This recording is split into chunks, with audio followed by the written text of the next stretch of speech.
Welcome, everyone, to the Firing the Man Podcast. On today's episode, Ken and I review 2022 in regards to the performance of our e-commerce businesses.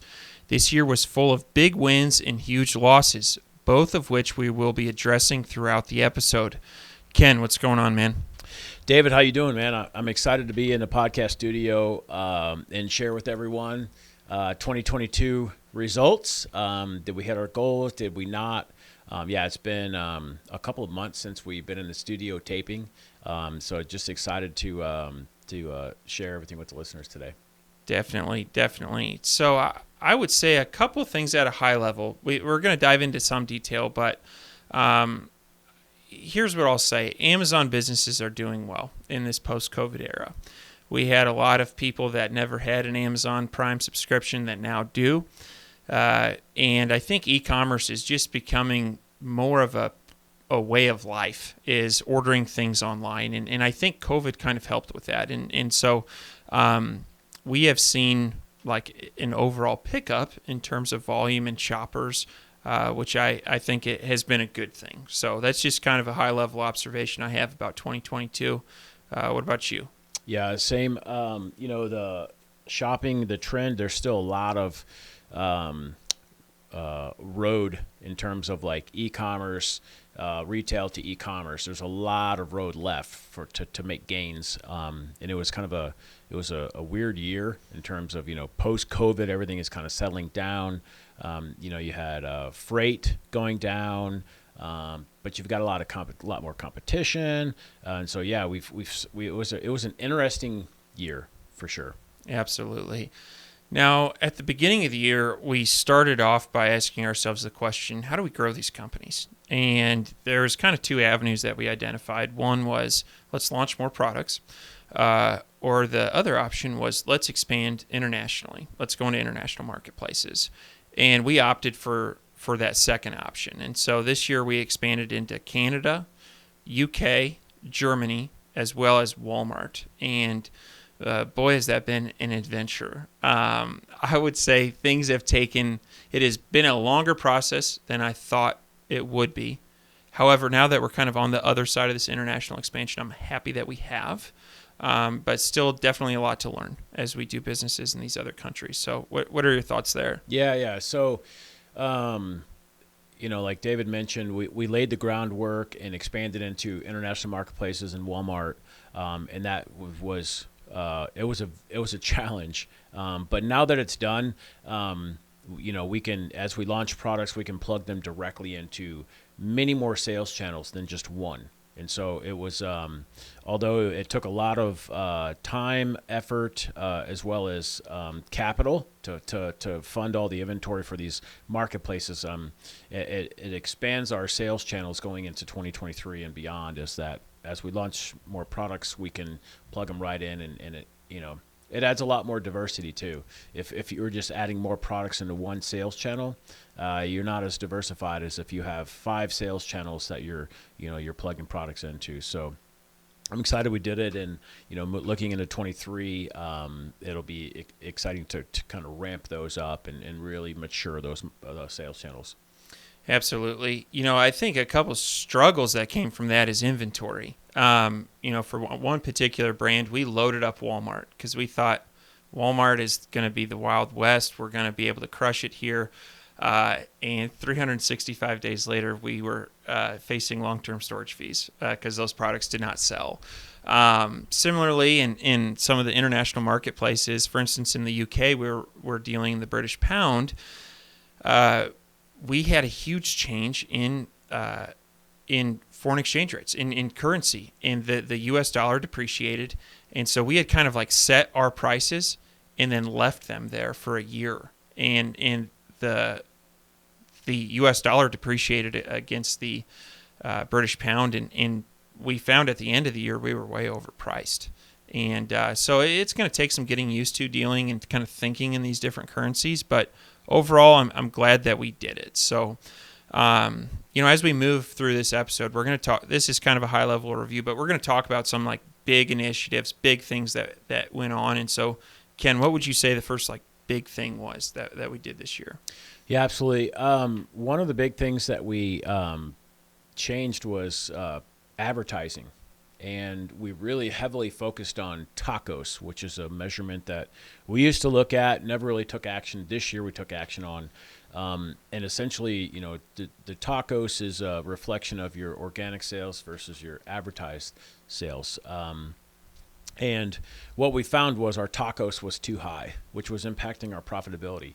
And so we've made some adjustments, pulled some levers, and decreased our tacos, which in turn it cut our ad spend by about 70% across the portfolio companies, which is huge. Now, we took some hit on sales on there, but our profitability increased, which at the end of the day, net profit is what we're after. That's the goal, is what we're after. We're not after, hey, we're, an 8-figure company that's losing money. We don't want to be that. We want to be a company that is solid and resilient and has as much net profit at the end of the day as possible.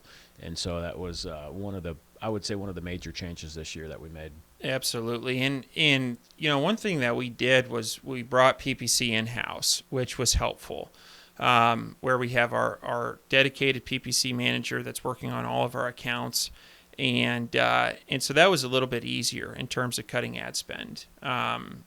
Previously, we were working with an agency who were compensated a percentage of our ad spend. And that's kind of that type of agency's model.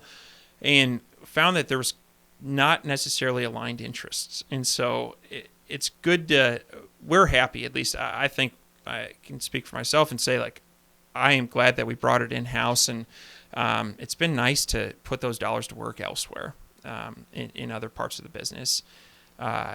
Amazon's a pay-to-play marketplace, but gosh, there are some good keywords. They're good keywords for your listing that are just too expensive. And it just, at the end of the day, the juice isn't worth the squeeze. And that was kind of an experiment, and I think it worked. So, yeah. Absolutely. Yeah, no, I am too happy. A couple of other benefits of bringing PPC in-house is that, with an agency model, the account managers have, between 10 and 20 accounts, depending on which agency you're working with. And if they're working a 40-hour week, you're getting not that many hours from them, 4 hours to 8 hours of time at most, right? And now where we have a full-time in-house PPC manager, we're getting 40 hours of work across all of the portfolio companies and all the marketplaces. And I think that synergy also goes well in terms of the strategy on keywords and customers. And so, yeah, very, very happy. Next one here, we'll move into, so one thing we've added that I'm really excited for. I think it's going to take a while to ramp up, but email marketing. And so, if anybody that's listening to the podcast for a long time knows that, David and I founded several native Amazon brands, meaning they started on the Amazon sales channel. And over the years, we've matured them and expanded into different sales channels as we learn and grow in e-commerce. And email marketing was a gap we had. We dabbled in it before, but we never really focused and put the time and energy and capital into it. Well, this year we did. And so we're about 6 months deep into one of our brands. We have a second brand. We're about a month into it, and we have a third brand that will be online by the end of the year. And we've seen tremendous sales velocity coming in from our email marketing efforts. And so it's nice to know that this will pay dividends years down the road as we ramp and scale this.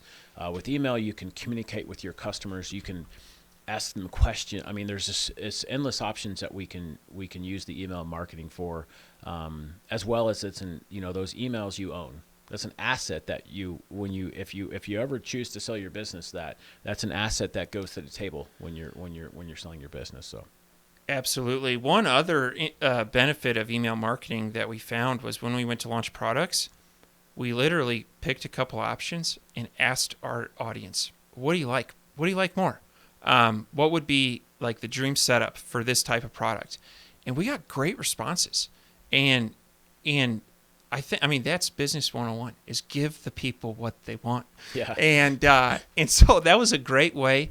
We send an email blast out. We probably got 30 to 50 responses on those inquiries, and they were great, like really good responses, good engagement, when we go to launch those products, we'll respond to those people and say, hey, we took into account your feedback and here's what we came up with. And that's awesome. So I'm really, really excited about that. And I think as we continue to grow those D2C websites, that's going to be crucial is building our audience. So yeah, absolutely. One pro tip there is just to piggyback on what David mentioned. One thing we did, and if you're doing email marketing and you have a post-purchase email flow set up, pop an email in there, 2 weeks, 3 weeks down the road, and then ask your customer what other products that they buy that your brand doesn't offer, and then set that as an automation flow, and you'll just get a never-ending response of product ideas. And once, if you log them all, one day you'll look at that and say, oh, wow, I've got 17 people wanting this. Well, that's your next product launch because people are asking for it. So absolutely.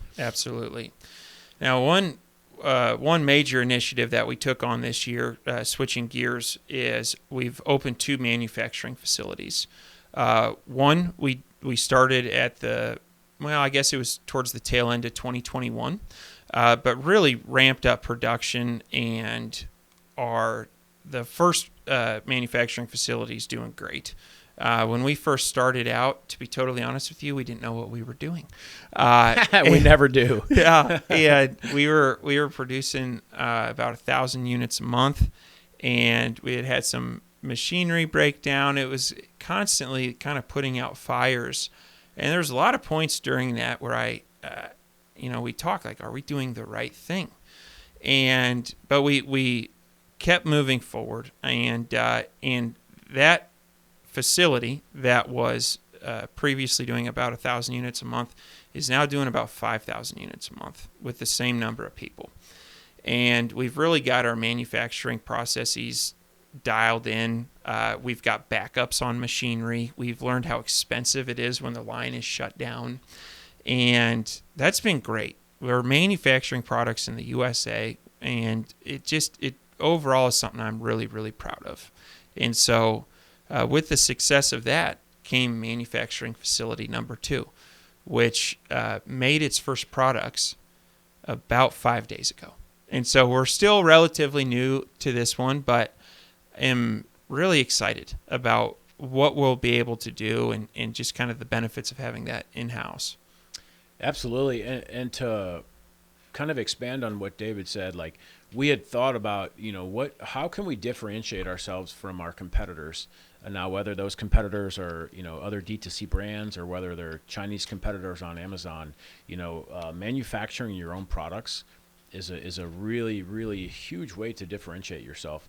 There's so many benefits. It's just like we talk about this all the time. If there's barrier to entry, there's not going to be many people that get inside, right? They're not going to figure out how to go over the barrier or around the barrier. Well, there was a lot of challenges with manufacturing, but a lot of credit to David. David spent a lot of time on this, figuring it out, doing all the modeling, and then just taking action. And so, we had hurdle after hurdle after hurdle, but we just solved every problem as they came. And now we can go to market with a new product in 2 weeks, and our competitors cannot do that. And so speed to market is one thing that really is an advantage when you self-manufacture, as well as quality. You can monitor your own, you can monitor the quality of your products. We also have a warehouse now that stores our products. And so if we ever have an issue with something, we just go and fix it. We have everything in one place. So it's been really nice. And I'm excited to continue down this path of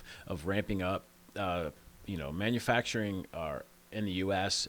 And having more control over supply chain from start to finish, or at least from raw material to end finished goods. So yeah, that's a huge win for the portfolio companies this year. Definitely. If you'd like to hear more about this, I'd encourage you to check out episode 124, where we document all the lessons that we learned in our first year of manufacturing. If this is something that you're thinking about, check out that episode. It's a good one. So moving on, another thing that we did this year was we hired, over the course of 2022, we hired 25 employees. And we don't have 25 active employees. There have been some that have been part-time and have since left. But in total, we made 25 hires and have really built out a team. And in episode 138 and 139, we go into detail on every single one of these. If you want to hear about the rogue employee that insisted on bringing his gun into my house, check out that episode. Yeah, a lot of hiring, a lot of interviews. What have been your thoughts there? Yeah, so this has been one of the most challenging pieces of this year. Also the most rewarding to me. I think today is Friday when we're taping this. We have our end of the week meeting on Fridays where the whole team, everybody in the company comes on a meeting, and it's just kind of we talk about how the week went. We discuss wins. Lots of stuff, and it's just very rewarding to have everybody in one place, having fun, chatting, talking about goals, and seeing a team that's cohesive, all working together on the same goal. And that was not an easy thing to achieve. It was very difficult. We got better at hiring. I would say we sucked at hiring early on, and we've made some mistakes there, and we've learned and we've improved. Now we have a solid hiring process that's working well. And so, yeah, David mentioned, we've the episodes 138, 139 are some pretty cool stories on those episodes if you want to go back and listen. But yeah, there's at times it's been a shit show, and at other times it's been amazing where David could go on vacation for 2 weeks and things are getting done when he's gone, and when he comes back things are better than when he left. And that's kind of our goal, is to build a team that can function with or without us and grow the company. And so we're well on our way of achieving that, and it's very rewarding. Our team is awesome. Absolutely. Another, I said in the intro, we're going to cover big wins and we're going to cover huge losses. In this next one, I wouldn't necessarily consider it a huge loss, but it was definitely a bummer. We got sued. Yeah. And it was scary. Like, to be honest with you, it was scary. It was something I personally had never gone through. There's a lot of emotion involved in that. Something I don't think people talk a lot about is it's emotionally taxing. And you're trying to make rational, logical decisions, but you're also very frustrated and pissed off. And it was, we go into great detail on this on episode 145. But Ken, what were your thoughts there? Yeah. And so, like David, I had never been sued before. I knew I have attorneys in my family. I know people that had been sued, and so it was nerve-wracking. Lost sleep over it. It definitely was a distraction from operating the company, and it was all around a negative experience. But also at the end of the day, we had that experience now, and so we kind of call that I can't remember who I stole this from, but he essentially said any money that he's lost or time is an education fund. Put that in the education fund. And so now we have that in our education fund, where we've learned from that. It sucked, it was painful, but we learned from that, and we're going to be better moving forward on there was lessons learned there, what to do, what not to do. But the biggest takeaway from that was and I think we did a really good job. We kept our emotions out of it, and we put the business first, and said, at the end of the day, the emotion piece is there. We wanted to crush somebody, but we had to peel that away, and professionally, what was best for the company and for the the entire team and the company, and I think we made the right decision there, and that was a pretty crazy experience. So yeah. Absolutely. Now, what next? What other initiatives do we have going on? Absolutely. And so I'll bounce this one over to you, David. I'll speak to it a little bit, but we focused on profitability. And so 2022 was a lean year in terms of, we saw some pullback. There was COVID, And then there's post-COVID, and we saw some, everybody's kind of maybe some people kind of going back to retail, and so we've seen some pullback on sales, and it's the longer you're in this game, more competition, the more everything, and so profitability is really we focused a lot on profitability this year. And David, what are some things that we drilled into for profitability? Absolutely. We focused a lot on pricing and how we had our products priced. There's so many things that are out of our control as Amazon sellers. However, we are in control of price. And this is something that sometimes when you're launching a product, it's kind of a finger in the wind, like what price feels right. But we tested. We would move prices around. We do a 30-day look back. We played around with a couple different softwares. We're right in the middle of testing a new software right now, which it's too early to tell whether I can endorse this one wholeheartedly. We're still learning and still looking forward to doing some lookbacks on it. But that was something that we did that I think really helped out with the profitability. The other thing that we did was we made it a point once a month to look through all of our expenses. And this is something that's not exciting. It's kind of boring. But the number of software subscriptions or things that just auto-renew once a year that we caught allowed us to be a lot more lean and cut out any wasteful spending. And I think that that's just good business hygiene. And it was something that I think moving forward, we're going to continue to do this. It's easy to let that one slip, but I think if you're a business owner, that's your responsibility, is to make sure you have a good idea of all the expenses running through your business. So, we talked about cutting down ad spend, so I'm not going to go into a ton of detail here. And then I think the last thing is we're implementing a process for inventory and inventory management, specifically retiring products. We've talked about kind of killing our babies in that we launch a product, it doesn't go well. What do you do with that? Well, we put in a process very recently where we're doing heavy discounts on pricing. It's going to generate cash flow, not necessarily profitable sales, but it's going to help us kind of get rid of that inventory, liquidate that inventory, and move on so we can focus on our high performers. And so that's something that inventory management is very important in this industry, and it's something that we're trying to strike that balance between never going out of stock and carrying way too much inventory. And that is a delicate balancing act, especially when you have lead times of 120 days out of China. It makes it tough to react. And so that's one of the reasons that we like having manufacturing on U.S. soil, is that 120 days can be cut down to 10. And in some instances shorter because we have full control over manufacturing. Yeah, so absolutely. Yeah, the next one, and Ken, I'm gonna let you start with this one. We implemented the entrepreneurial operating system from the book Traction. So talk about that. Yeah, absolutely. And so EOS, so Traction. If you haven't read the book, go grab it and read it. If you're a couple years into your business and you maybe have a small team, it'd be could be very helpful for you. I think I'm trying to remember off the top of my head.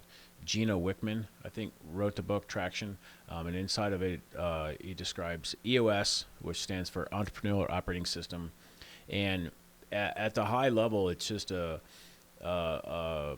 basically an organized system of processes to how an entire business should function together, and keep everybody on task, as well as there's an entire planning and review. And it's done weekly, monthly, quarterly, and annually. And so by implementing all this structure into your business, it essentially is like the heartbeat of your business. It's a pulse, and it just continuously repeats and it improves. That at a high level, hopefully I gave it justice on the description. Yeah, no, I would agree with you. And, one thing that we did when we started this, we we decided that we were going to follow the book to a T. We were going to go through every step. We were going to fill out every worksheet. And once we had done all of that, we could kind of stop and see what we think is relevant or what we would want to do in future years. And one of the things that the book suggested was when you're planning out your next year is to have at least a 2-day off-site planning session. And I honestly, when I read that, I'm like, I don't know if we're going to do that. Like, why don't we work from home, we work remotely, why don't we just do it that way? But we decided to stick to the book, and we did. We got a conference room at a hotel, and we shifted all of our meetings, and for 2 days we were solely focused on mapping out 2023. And that was awesome. And at night we ate like kings. And like it was fun. It was a fun thing to do. It was exciting. And, I'm really glad that we did that.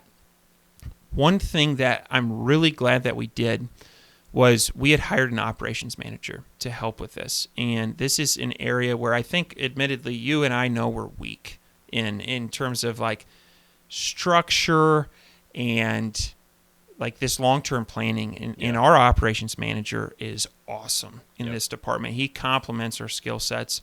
And so he helped facilitate this implementation. And I don't think we would be as far as we are without him. Absolutely. I totally agree. Now EOS, if that's something that, you need in your business, something like that, there's a couple different ways to implement it. You can hire like an implementer and they'll come in and do that. It's a very costly option. And so we opted to self-implement. And I think the only reason we were successful in doing that is because our operations manager had previous experience with EOS, and he essentially, carried us, to be honest, and spoon-fed everything. And so I would say, like, from start to finish, it was probably a 6-month process. We essentially read every chapter in that book and had like book studies, and we documented it. Only once we were completely through that book is when we started, and then we started slowly, methodically. We followed it to a T, and we're I think 3-4 months into having fully implemented it, and we're already starting to see the benefits of that. And so I would say that's one of the highlights of this year in terms of the entire portfolio companies of making progress. It was implementing EOS, so it was really, really awesome. David, as we're kind of looking out into 2023, what are some things on the roadmap we can share? Yeah, absolutely. So I think that, fully implementing this EOS is going to be, we kind of started at mid-year, and so 2023 is going to be our first full year, and I am really excited about that. One thing that we realized is that our employees like it as well. They know what is expected of them. They know what they need to focus on over the next quarter, and from that standpoint, that's been great. And so I think that's going to be an area of focus definitely for the next year. Yeah, absolutely. Next thing here, I think David alluded to it earlier, but we're in the process of building what we're calling product launch machine. And essentially, we spent the last year focusing on expanding into new sales channels, and we haven't launched a ton of products. We've launched some small products here and there, but we didn't have a huge focus on it. And so 23 is going to be a year where we focus a lot on launching products, and we're building a really, really extensive process. We're excited to kind of share it with everybody when we're done, but we're calling it Product Launch Machine, and it's an A to Z, just an all-inclusive process of taking, of launching products into your e-commerce business. And so I'm really, really excited about that. It's really going to be the engine for the company. Definitely. I would say one of the last things that we're going to focus on in 2023 is an increased engagement with our customers. I think on Amazon, it's easy to get caught up in keyword ranking and indexing and PPC. But in reality, on the other side of that transaction, you've got a customer. You've got a human being. You've got somebody that you are providing value to. And that's something that I think we're, through email marketing, through asking our customers, what do you want? through engaging, in our private Facebook groups and really asking our customers what they want and then trying to deliver that, I think is going to be really helpful and really fulfilling. And so I think everybody likes a company that listens to their customers, and that's something that I think we've done an okay job of, but I think we're going to do an even better job of it in 2023. Yeah, absolutely.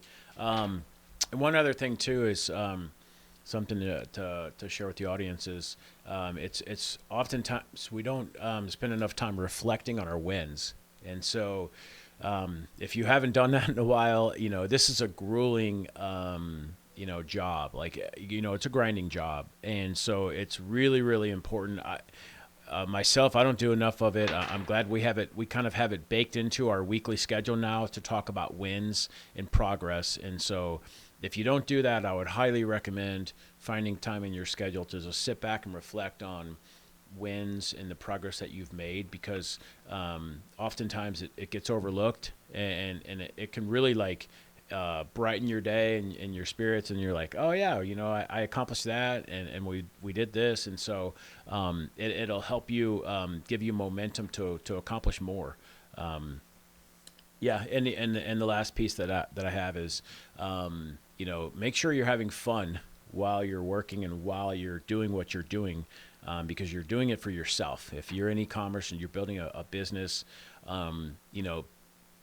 build in some fun, build in some things that you like and you enjoy, craft your schedule to where your life is enhanced by it, not degraded. And so sometimes we overlook this stuff, and David and I have made an effort this year to kind of bake some of that stuff into our schedule, modify it, and just to have fun and enjoy the time.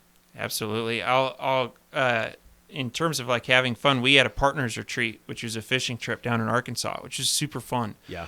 And I remember during that you said, hey, would you ever be interested in staying in a yurt? And I'm like, hell yeah, that sounds freaking awesome.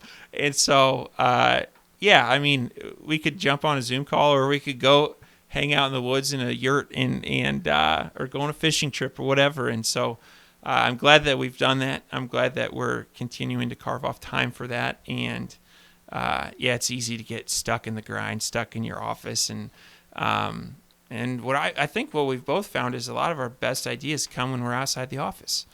And so it's puzzling why you spend so much freaking time in the office. Yeah, I totally agree. The creative juices come out when you're relaxed, I think. When you're in the office and all tensed up and focused, for me at least, but like fishing or hanging out, and then ideas start flowing. And so, yeah, that is crucial. Yeah. But yeah, we'll have to share next year what our retreat was. And so, but yeah, if you've listened this long, thank you. And if you want to share some of your wins for the year, hit us up on social media. You can hit us up on email, David at FiringTheMan or Ken at FiringTheMan.com. Shoot us over, share some of your wins, and maybe we'll share them on a future episode or something. Soon to come, we're going to be sharing our goals for 23 here in a few weeks, so stay tuned. Absolutely. All right. Thanks, everyone, for tuning in, and we'll see you next week.